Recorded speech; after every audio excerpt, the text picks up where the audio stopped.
Le paludisme reste et demeure une endémie majeure au Bénin. Malgré les différentes actions menées jusque-là, la maladie persiste et atteint les populations assujetties à sa vulnérabilité. L'un des défis face à ce problème de santé publique est la mise en place d'un cadre de formation des acteurs. C'est dans cette perspective que le Bénin tient 10 ans après la 4e édition du cours national de paludologie. Au total, 26 acteurs de santé provenant des 12 départements du pays, dont les médecins, des pharmaciens, des spécialistes de santé publique, ont été retenus sur 86 postulants pour participer à ce programme. Il est important que pour lutter contre une maladie comme ça, que nous ayons des cadres, des ressources humaines avertis. Pour mettre en place les stratégies, pour que la lutte soit efficace, il faut que ceux qui la mettent en œuvre soient quand même efficaces aussi. C'est l'opportunité d'informer les acteurs qui sont sur le terrain et les professionnels de santé des nouvelles stratégies qui existent afin qu'ils aient les éléments qu'il faut, la connaissance appropriée pour vraiment mener une lutte relativement vraisemblable pour qu'on aille à l'élimination du paludisme dans notre pays et dans la sous-région. Le paludisme représente 46% de motifs de consultation dans les formations sanitaires au Bénin et 50% s'agissant des enfants de moins de 5 ans. Pour nous, l'élimination n'est pas une utopie. L'élimination est totalement faisable si nous travaillons différemment. La lutte contre le paludisme appelle à une approche multisectorielle et une combinaison d'interventions. L'action de l'OMS est de soutenir les initiatives stratégiques visant à maintenir le déploiement équitable des services de lutte contre le paludisme et d'éliminer cette maladie. Les stratégies qui sont mises en œuvre par le ministère de la Santé à travers le programme national de lutte contre le paludisme sont entre autres celles pour assurer le diagnostic, la prise en charge des cas, la lutte contre le vecteur, mais également la communication pour un changement de comportement, pour venir à bout de cette endémie. Les attentes que le secteur et monsieur le ministre placent dans cette formation sont très grandes. Mais je n'ai pas de doute quand je vois le processus. C'est pourquoi j'exhorte les participants à l'assiduité durant les 3 semaines que dureront les différents travaux. Droit de suite dans le dossier Frère Honvi. Celui dont le nom fait la une des journaux depuis quelques jours au Bénin a été placé sous mandat de dépôt. Après son audition ce mardi 20 août 2024 par le procureur spécial de la Cour de répression des infractions économiques et du terrorisme CRIET, 3 chefs d'inculpation ont été retenus contre lui. Les faits reprochés à l'activiste sont harcèlement par voie électronique, initiation et publication de fausses nouvelles par le biais des réseaux sociaux et provocation directe à la rébellion. L'activiste béninois Steve Amoussou, connu sous le sobriquet Frère Honvi, a été arrêté le 12 août 2024 à Lomé au Togo où il a trouvé refuge depuis quelques années. Une arrestation qualifiée de kidnapping par l'opposition qui dénonce des dérives du pouvoir en place et demande sa libération. Nous étions tout à l'heure à la Criette, mais il y a des agents de la police républicaine qui nous ont dit qu'il n'y a pas d'audience pour Frère Honvi aujourd'hui et nous ont demandé de vider les lieux.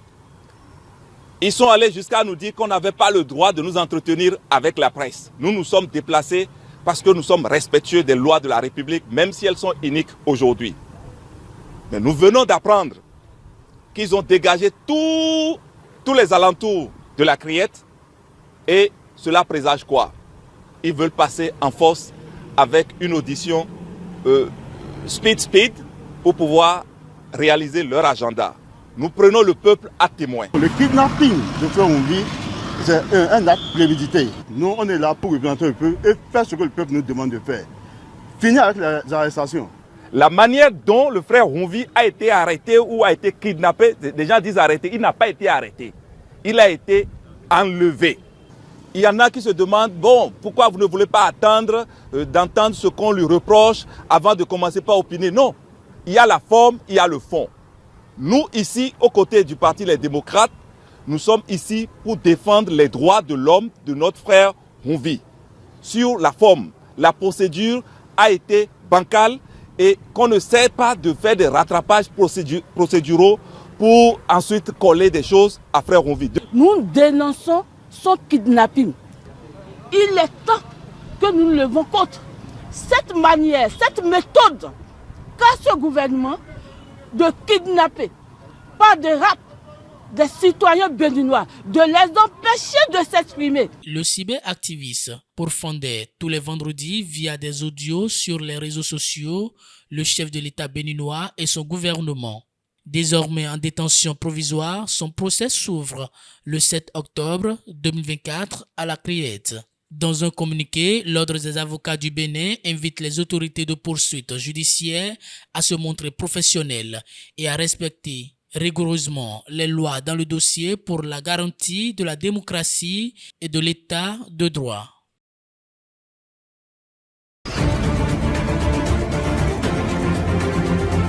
J'affirme, je réaffirme que de fait de se présenter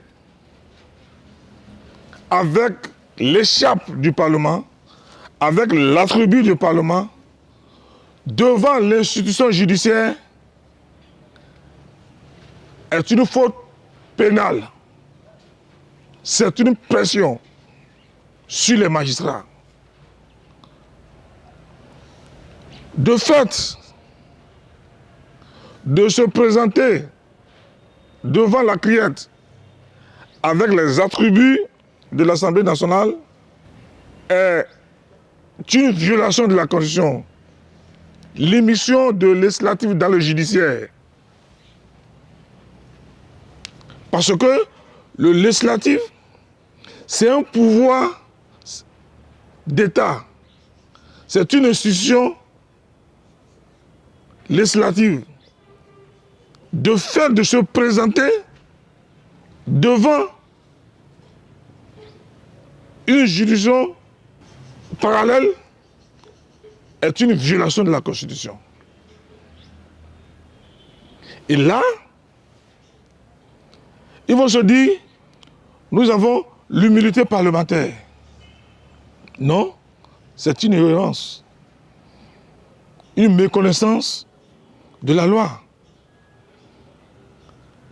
Le droit parlementaire, le règlement intérieur, la Constitution a prévu les conditions dans lesquelles on peut se prévaloir de l'humilité parlementaire. C'est la fonction parlementaire qui est protégée par l'humilité. À partir du moment, et ils ont même parlé de l'irresponsabilité.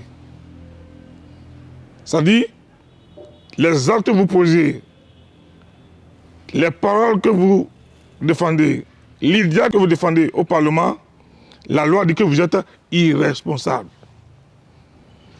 Donc on ne peut pas vous poursuivre pour ça.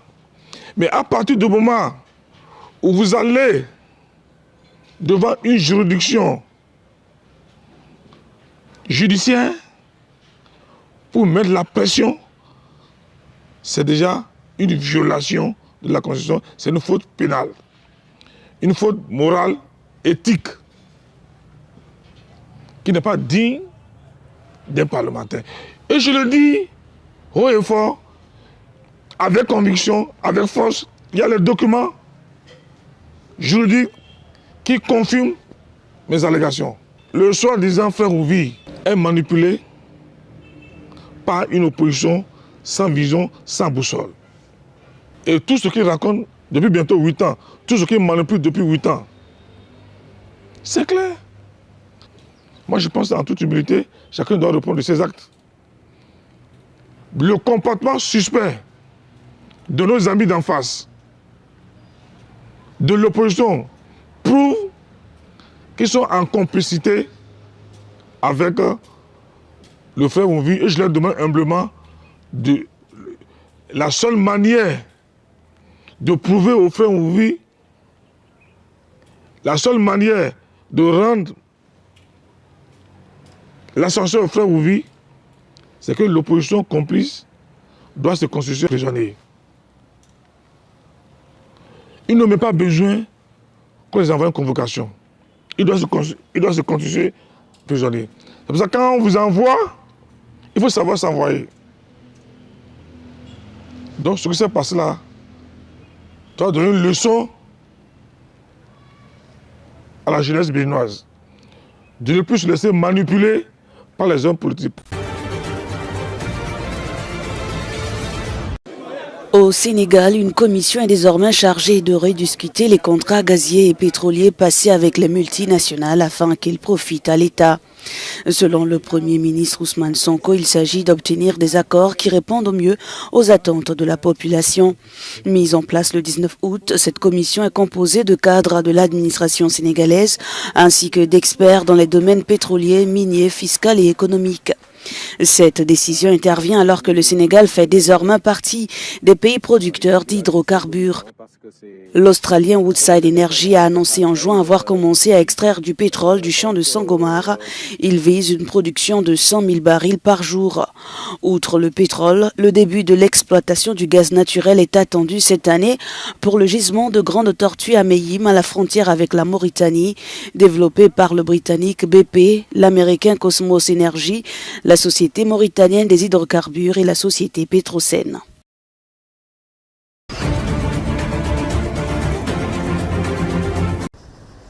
Le Bureau de coordination des affaires humanitaires a annoncé mercredi que plus d'une douzaine de camions d'aide ont franchi la frontière tchadienne pour entrer au Darfour, confronté à une urgence humanitaire croissante.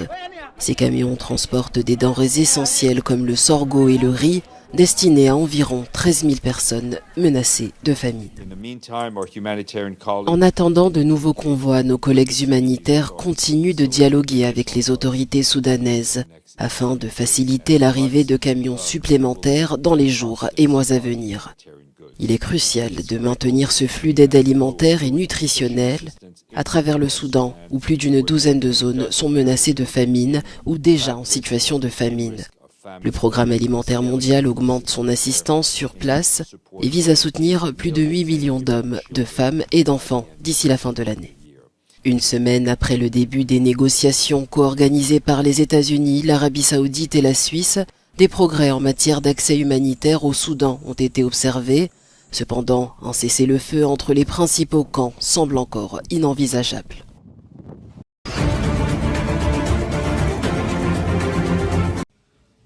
Le monde se remet du Covid-19, mais l'Afrique doit déjà affronter une nouvelle urgence, le Mpox.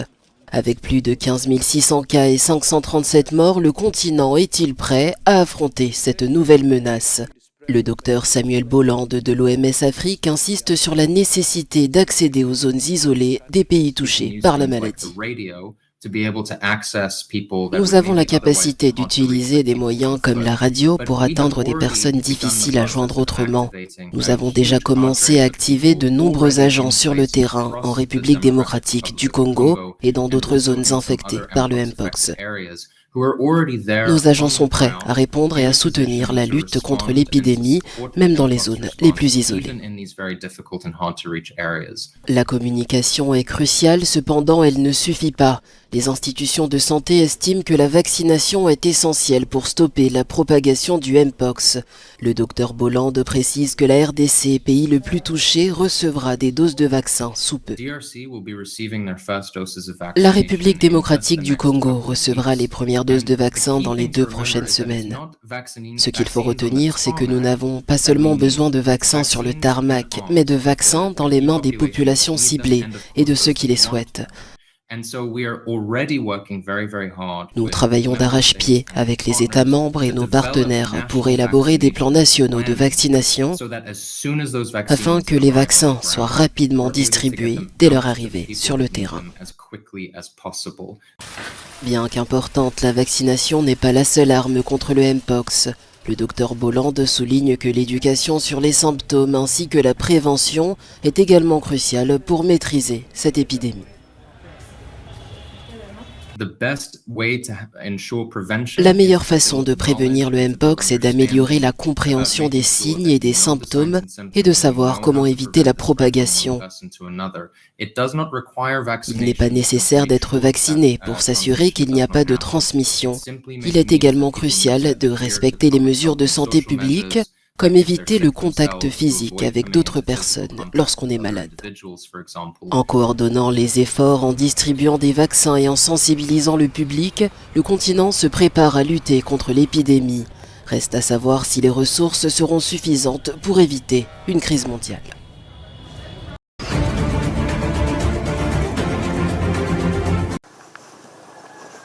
Le roi du Maroc, Mohamed VI, a gracié plus de 4800 agriculteurs poursuivis ou condamnés pour culture illégale de cannabis. L'objectif de cette grâce est de permettre aux bénéficiaires de s'intégrer dans la nouvelle stratégie lancée par le royaume après la légalisation partielle de la production de cannabis à des fins thérapeutiques. Le Maroc, premier producteur mondial de cannabis selon l'ONU, a adopté en 2021 une loi autorisant la culture et l'exploitation du cannabis à des fins industrielles et médicales dans 3 provinces du Rif pour lutter contre le trafic de drogue, se positionner sur le marché mondial du cannabis légal et désenclaver économiquement cette région. Mohamed El Guerrouj, directeur de l'ANRAC, l'Agence nationale de réglementation des activités relatives au cannabis, estime que cette mesure permettra à ces agriculteurs et leurs familles de vivre plus sereinement après des décennies passées dans l'illégalité et sous la menace d'arrestation. L'ANRAC a déjà délivré plus de 200 autorisations à des industriels pour l'importation de semences et l'exportation de cannabis.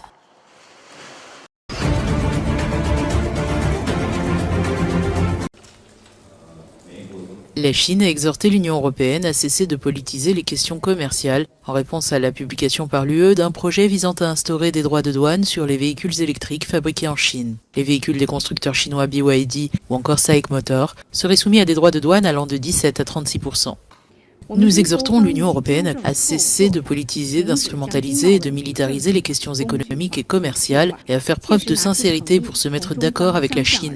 Éviter l'escalade des tensions commerciales et éviter d'affecter la confiance mutuelle et la coopération entre la Chine et l'Union européenne. Pékin dénonce également l'existence d'un rapport stratégique nucléaire axé sur la Chine. Ce document classifié, adopté en mars par l'administration Biden, souligne l'expansion rapide de l'arsenal nucléaire de la Chine, qui devrait bientôt rivaliser avec celui des États-Unis et de la Russie. Il a été démontré que les États-Unis n'ont eu de cesse ces dernières années de propager la théorie de la soi-disant menace nucléaire chinoise. Les États-Unis cherchent ainsi des excuses pour se soustraire à leurs responsabilités en matière de désarmement nucléaire et développer leur arsenal nucléaire de manière à disposer d'un avantage stratégique écrasant. Pékin accuse l'Union européenne de pratiquer un protectionnisme déguisé. Ces tensions s'inscrivent dans un contexte de rivalité croissante où la Chine est accusée de fausser la concurrence dans des secteurs tels que les éoliennes, les panneaux solaires ou encore les batteries.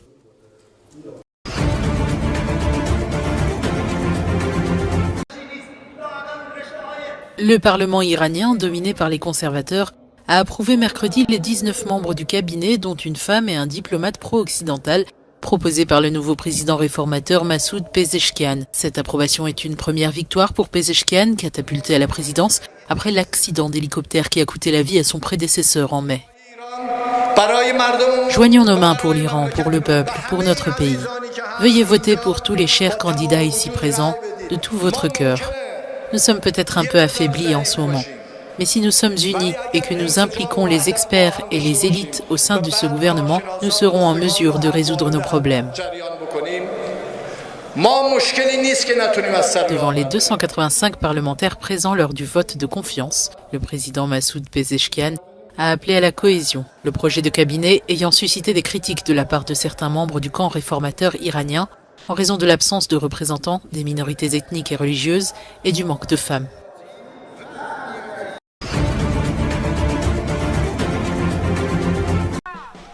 Des manifestants déterminés, prêts à tout pour libérer leurs proches. À Tel Aviv, les familles des otages détenus à Gaza ont manifesté ce mardi devant le ministère de la Défense. Ils exigent un cessez-le-feu immédiat pour ramener leurs proches. Cette manifestation survient après l'annonce par l'armée israélienne de la récupération des corps de 6 otages pris par le Hamas. Je suis venu ici aujourd'hui parce que ce matin, nous avons appris que 6 autres otages ont été ramenés dans des sacs mortuaires. Plus ils restent là-bas, plus nous récupérons de corps. Nous voulons ramener nos otages vivants le plus rapidement possible. Et c'est pourquoi nous sommes ici tous les jours entre 19h et 21h. Depuis plusieurs semaines, les États-Unis, l'Égypte et le Qatar tentent de négocier un cessez-le-feu pour libérer les otages. Ils sont toujours là. Et maintenant, il y a encore 109 otages qui sont toujours à Gaza, y compris Itaï, mon cousin. Ce matin, nous avons reçu des annonces horribles, selon lesquelles ils ont ramené 6 corps d'otages.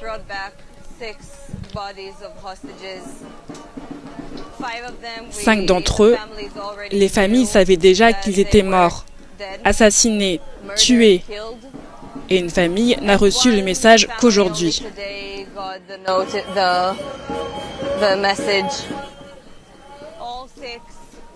Les 6 ont été enlevés vivants de leur maison à Nir Oz et Nérim. Ils auraient dû revenir vivants. Il n'y a aucun soulagement à les voir revenir en cadavre. Le Hamas détiendrait encore près de 110 otages. Israël estime qu'environ un tiers d'entre eux sont morts.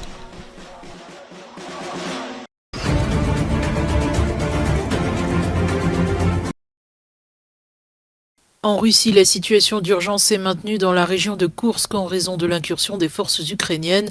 Moscou avait jusque-là décidé de suspendre les négociations de paix avec l'Ukraine, mais Maria Zakharova, porte-parole du ministère russe des Affaires étrangères, a déclaré que cette offensive de l'Ukraine a détruit toute perspective de cessez-le-feu entre les deux pays. Qui négociera avec eux après ces atrocités, après la terreur qu'ils répandent sur les résidents pacifiques, la population civile, les infrastructures civiles et les installations pacifiques?